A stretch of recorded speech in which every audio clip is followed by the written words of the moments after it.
Welcome to the Y Connect podcast. As the heartbeat of the community, the Y is a connector where people of all ages and walks of life come together to elevate their health, wellness, education, and essential life skills. Hear the stories of impact and join the authentic conversations where together we'll discover the journeys and pathways people take to connect through the Y. Now your hosts, Zarina, Robert, and Allison. Good to see you again, Robert. Hello. Zarina, how are you? Yes, Hello. Yes. Wonderful. Now, how are you guys? After that brief break, after that laughing episode that we had for an hour. All right, I did like 1,000 crunches from laughing. Oh, yeah. My stomach was hurting after that. We're talking about the episode for our listeners about the mermaids of the YMCA, a special group of women who get together on a regular basis out of the Northwest Cobb Family YMCA. So we'll see if this episode brings the laughter and joy. I have a feeling it will. We're talking about summer and all the great things that summer brings with it. So let's go ahead and get started. So we're talking about one of the YMCA of Metro Atlanta's most treasured experiences, and that is the overnight camp experience that we offer at Camp High Harbour. We have a campus at Lake Burton, as well as one at Lake Allatoona. And perhaps one of the main reasons why High Harbour is so successful and popular with families across Metro Atlanta has to do with the leadership program that's really instilled within the program. Today, we have the pleasure of speaking with two young leaders who are going to share their experience and some of the plans coming up for this summer 2024. And joining us are Kappi and Caitlin Foster. Kappi is a rising sophomore at Wake Forest University. She's majoring in mathematics with minors in chemistry and neuroscience. She's on the pre-med track. Goodness. She says this is her 14th summer at Camp High Harbour, and she's going to be serving as the Advanced Leadership Camper Program Director. Caitlin Foster is a sophomore at the University of Georgia. And at UGA, she's studying human development and family sciences, and she is on the pre-physician's assistant track. This is her 10th summer at Camp High Harbour, and she will be one of the leadership and training program directors. Welcome, both of you. Welcome, welcome. Thank you so much for having us. Thank you. We're thrilled you're here. Tell us about your roles at Camp High Harbour. What does a typical day look like? So first share what is the role of a program director, and then bring us into camp so we can understand what that typical day looks like. I can start. I'm going to be serving this summer as the Advanced Leadership Camp Program Director, so the ALC program. And this is a 2-week program in which 14, 15-year-olds kind of get the chance to come to camp and start to take those first steps in that leadership program you talked about. So it's a way for them to still be a camper and get to enjoy all those wonderful aspects of being a camper, while also getting the chance to start taking the first steps in what it means to be a true servant leader, and stepping up and taking on responsibilities at camp. And so as far as the program director role, my job is kind of overseeing this program. There's all kinds of different program directors. I previously served as the medical program director last summer, and got to oversee kind of the med staff and the infirmary. And I'm super, super excited about getting to work directly with the ALC program this summer. Nice. I like that. Well, I bet working from the medical perspective last summer was filled with all kinds of different experiences too. Yeah, you really never knew what you were going to see in a day. Let me just say, put a bunch of kids at a summer camp and you see everything, honestly. Wow. It was a really cool experience. Yeah, anything. Well, what about you, Caitlin? Tell us about your role. Yes, so I'm so excited to serve as both their leaders in training, the LIT program, and then one of the program directors. So I'll be overseeing this 3-week program where kids that are just a year older than their ALC year, they tend to be rising sophomores in high school at around that age. And they're there for 3 weeks. They work 1 week in a younger cabin, 1 week in an older cabin, and then 1 week they're in a leadership cabin where they're strictly in the dining hall doing kitchen patrol, which sounds boring, but it ends up being a lot of fun because you just get to hang out with your friends, serve meals. It's a really, really great time. And so I'm just excited. I was the ALC program director last year. So I'll have a lot of my kids that I had last year coming in this year. I'm excited to see how they grow. And yeah, just in terms of being a program director, it's more, we get to oversee our staff as well as our kids. So we're kind of that, the backbone for the staff. We like to say the staff are there for the kids, but the program directors are there for the staff to support them in any way that they need, to make sure that they're, doing everything they can for the kids. And we also get the privilege of holding a walkie-talkie, which is always a big deal for me when I was growing up as a kid. Always love the walkie-talkies, and I was like, I want to do that. Yeah, pick your name for your walkie. Big deal. Oh my goodness. And then give us, just kind of zoom out a little bit. And for those individuals that are listening that have never experienced camp, maybe would like to know more about it, what is a typical day like at Camp High Harbour? Well, you wake up nice and early and you go out, and we call it morning exercises. So it's kind of this, not too much exercise heavy. It's more just kind of getting kids up and moving and get people from being groggy and in bad moods to a little bit more excited about their days. Because let me tell you, when you got those 7-8-year-olds, getting out of bed is, some of them are wide awake and staring at you, and some of them you're forcing out of bed. So you get the chance to do that and get breakfast, and then you start into activities. And so the morning and afternoon, you get to go to different skill areas. So normally it's 4 different areas within camp each day. And that can be on the boats, you can be on the ropes course, you can be doing arts and crafts, field games. I'm sure Kate can help me out some, so I'm thinking about these, but you get the chance to be around camp and be outside and get the freedom to choose what you want to do within each area, which I think is a really special part about camp. Mm-hmm. Yeah. And just, it's so much fun during the day, and you can go from the field to the boats to the ropes course to do everything. And then at night we'll come together for night program. And that's some of the best time at camp because it's after a meal and you just get to run around and get to play capture the counselor go find your counselors around camp, different stuff like that. It's always a good time. Yeah. And then to end the night and then in the morning. I love how you reference, I'm sorry. Oh no, I was just saying we also get the chance to do, we do night program, morning assembly. It's kind of our chance to worship and get together and sing and do devotions, and that wonderful aspect of camp too, to grow each other and the kids in their faith as well. Nice. Yeah. I love how you referenced being a servant leader earlier. I think that's an extremely important component to any person that's in a leadership position, but it being instilled in a camp counselor in your position and showing that to the young boys and girls that you're going to be overseeing, I think is really important. I can only imagine that you received that from your previous counselors.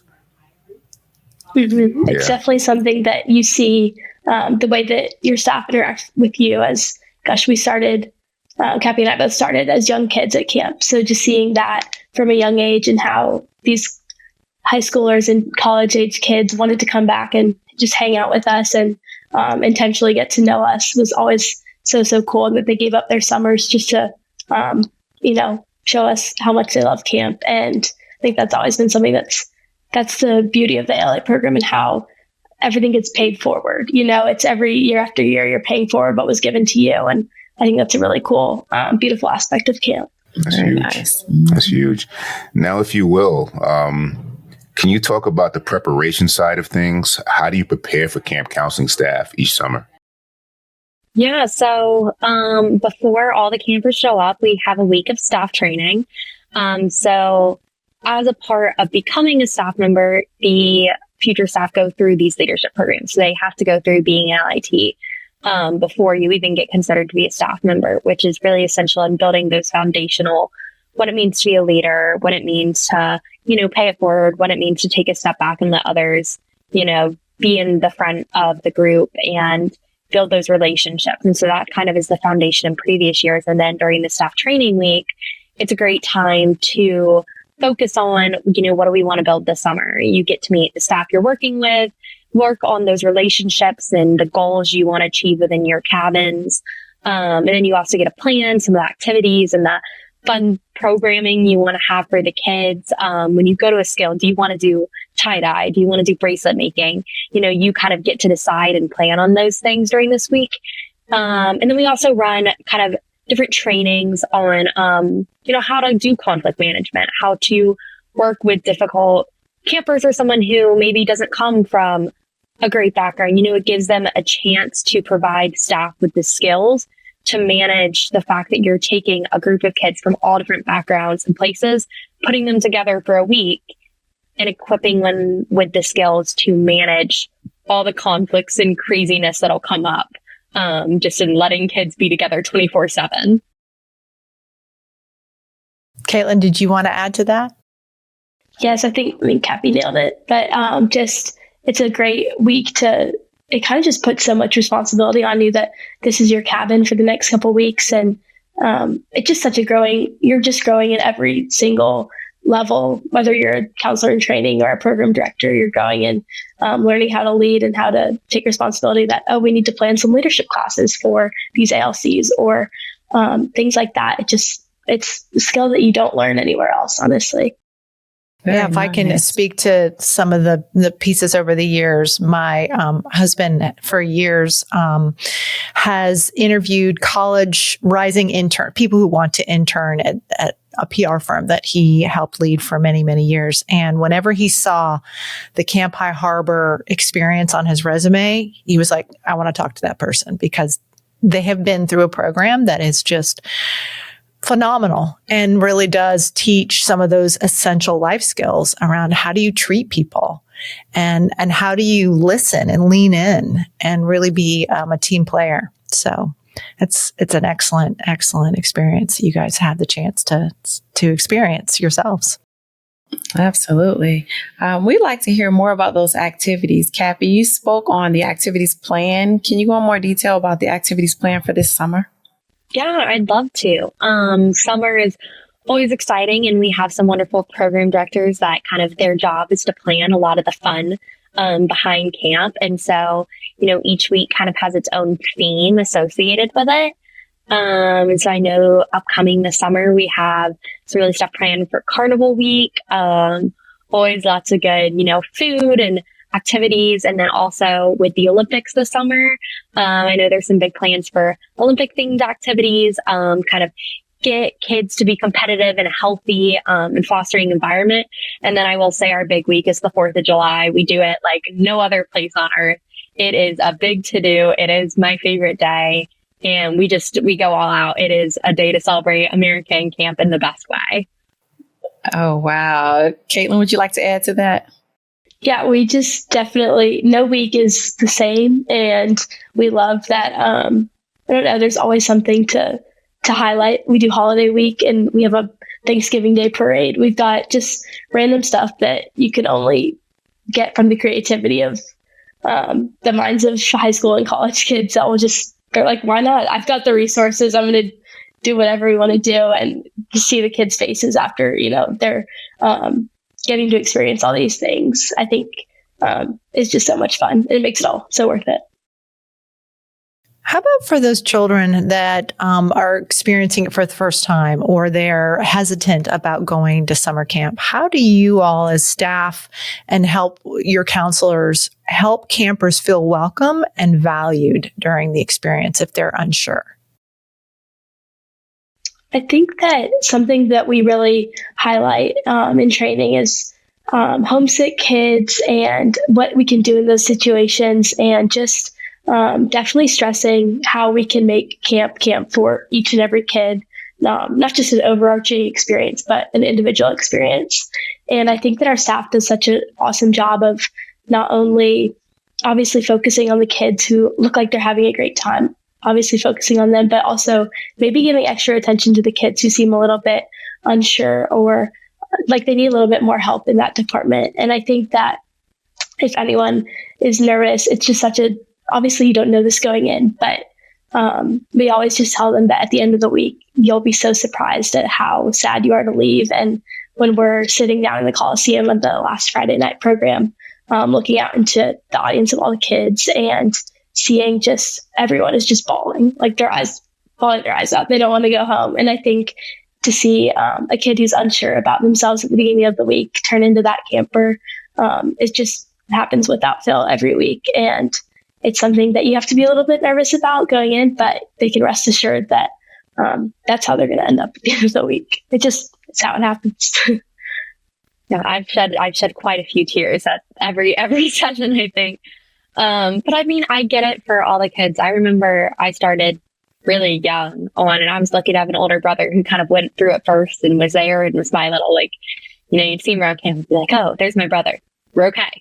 But I know it can be scary. I know for him, he was the first one to come along and didn't have that. But I do think it's one of those things where you're kept so busy and enticed and enthralled that you'll be surprised at how fast the week goes. You blink and it's Thursday and you're like, I only have one more day left.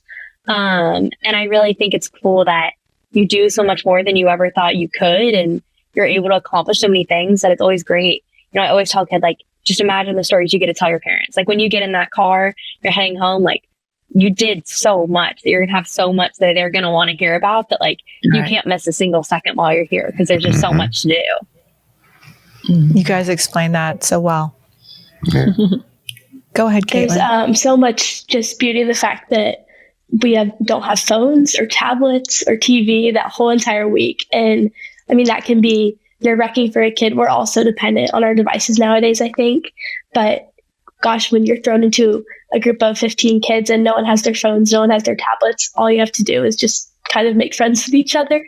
And I think it's the fastest that you'll ever meet your best friends is that short little 5 days. Like, kids will go from not knowing each other on Monday to Wednesday, they're attached at the hip. And I think it's so cool and such a unique way to make friends and then you see them year after year when you come back to camp. And it's just such an awesome thing. We got to have that for adults. Can I just petition that for that? I think we've become very addicted to these devices ourselves. Absolutely. And to turn them off for a while and to go and spend quality time talking to people and having interpersonal face-to-face interaction would be amazing. It really would. It really would. And I love the fact that the segue, you started talking about memorable experiences, and we love talking about those impactful experiences that highlight the attendees' time in Camp Harbor. Can you share some of those memorable experiences that both of you have been either a part of or have heard about the attendees? I mean, there's so many, but I think one of the biggest ones that stuck out to me was last summer. There was a girl who I had when I was in LIT in cabin 2. So this is going back 4 summers now, 4 or 5.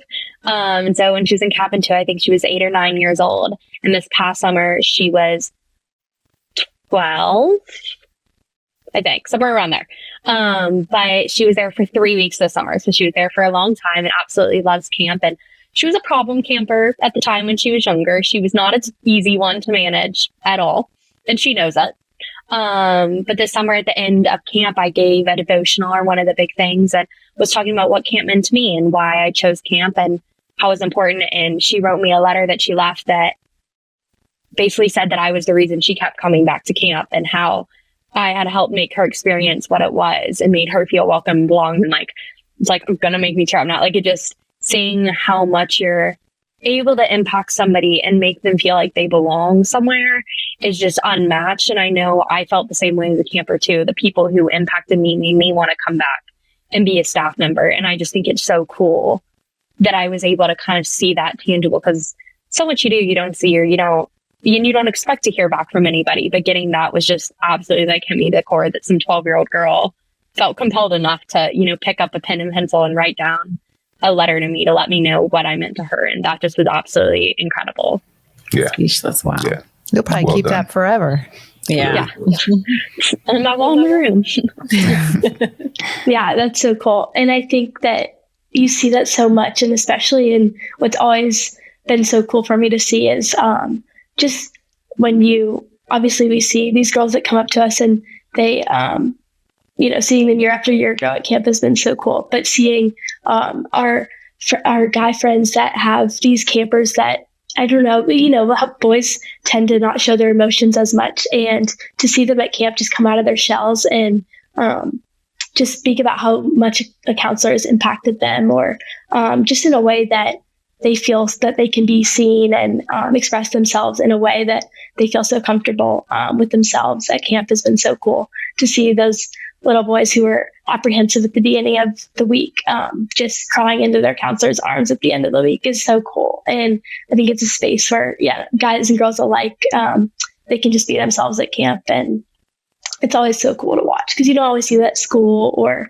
in our day to day, but at camp, everyone's their authentic self. And I think it just fosters a really great environment where you can, make true friends. Kappi and I just have friends that go back since our ALC summer, and we're still working with these people, and it's so cool.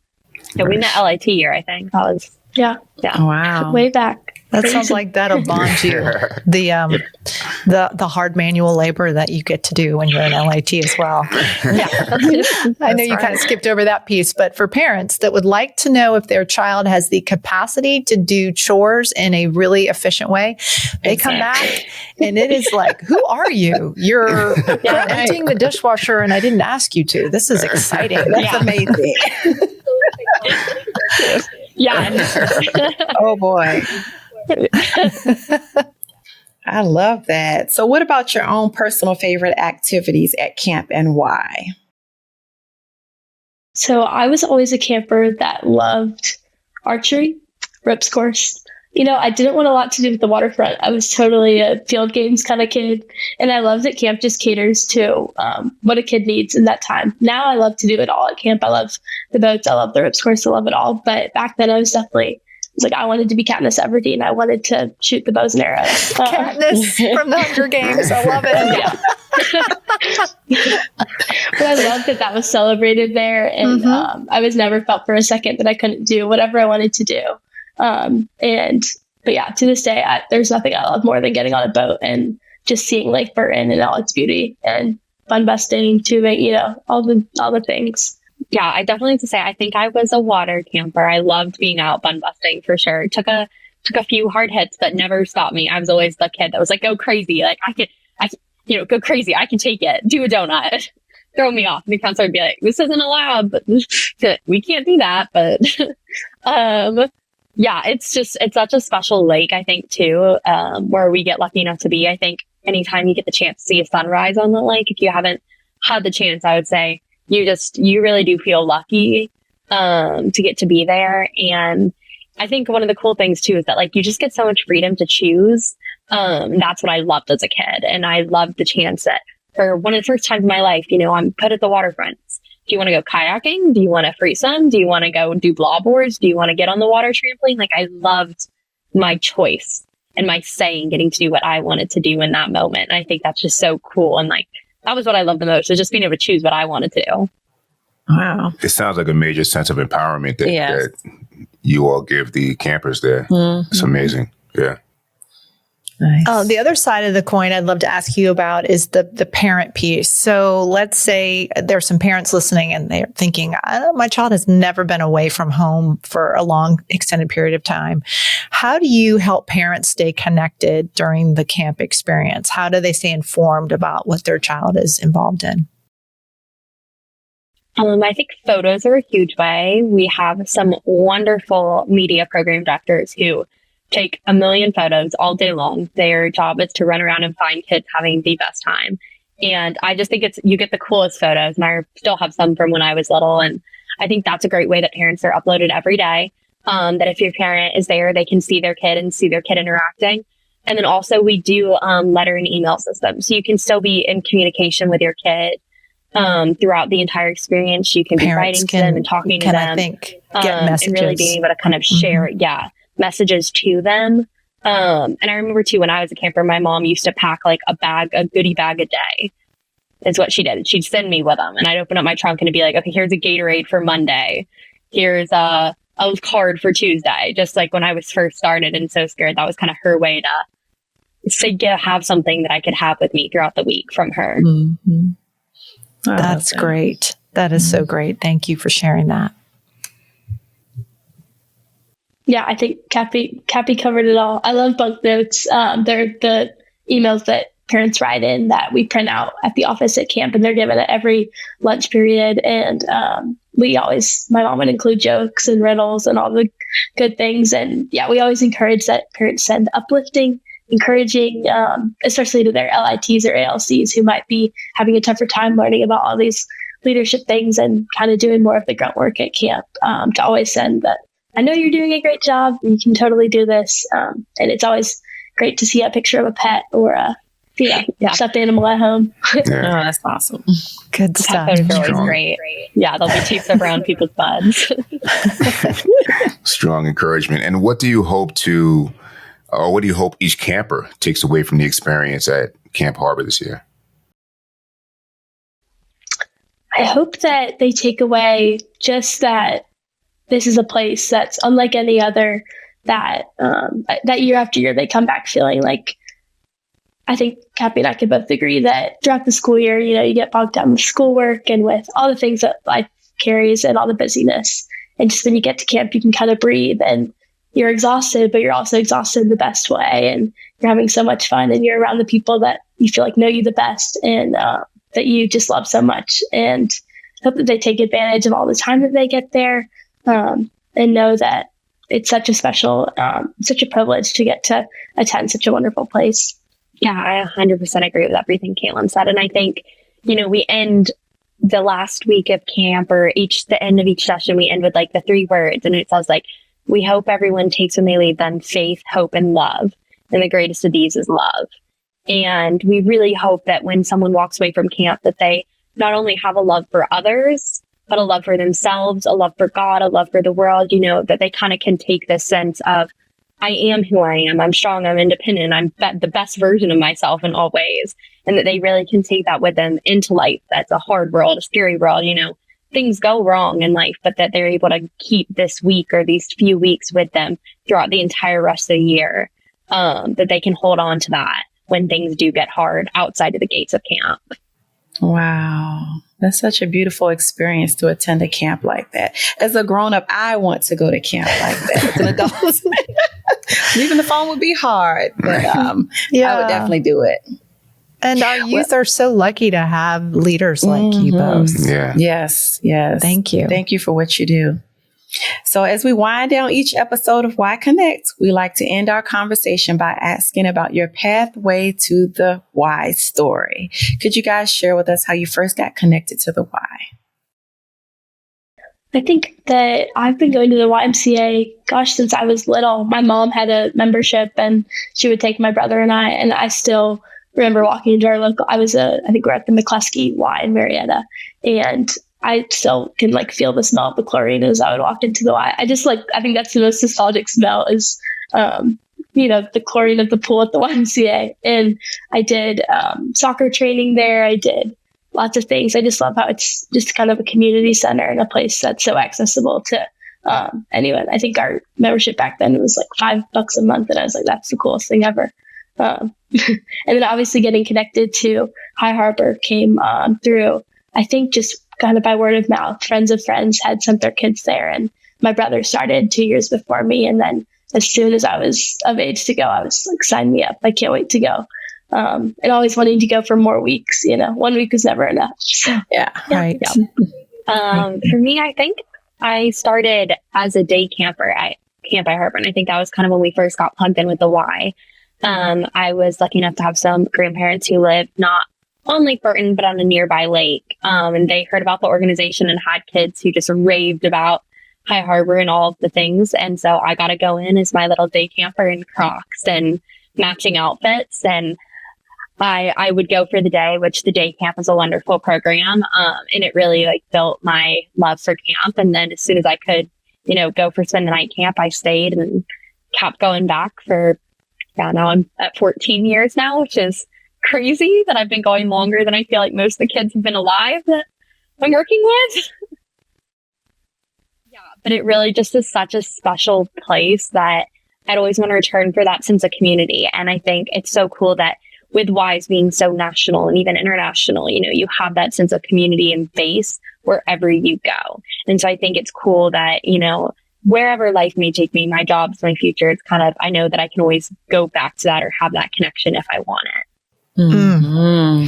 Wow. Well Thank stated. you. Thank That's you. right. We'd be remiss if we didn't mention the fact that Kappi and Caitlin and so many other leaders and our counselors each summer, actually leading up to summer, raise money for Camp High Harbour. So camp can be more accessible to individuals who may otherwise, have difficulty in affording to go to camp. And so there are thousands of dollars each year that go to youth around Metro Atlanta that have the chance to go to camp and experience camp for the first time. And thank you for doing that and for raising dollars. Mm-hmm. Yep. And thank you, ladies, for joining us on Y Connect today. Yes, of Truly course, appreciate it. Yeah, I had a great time talking to y'all. Yeah. Have a great summer. So much fun. Thank you for listening to the Y Podcast. To continue the conversation or to find your closest Y, please connect with us at ymcaatlanta.org and sign up for our newsletter, Healthy Together.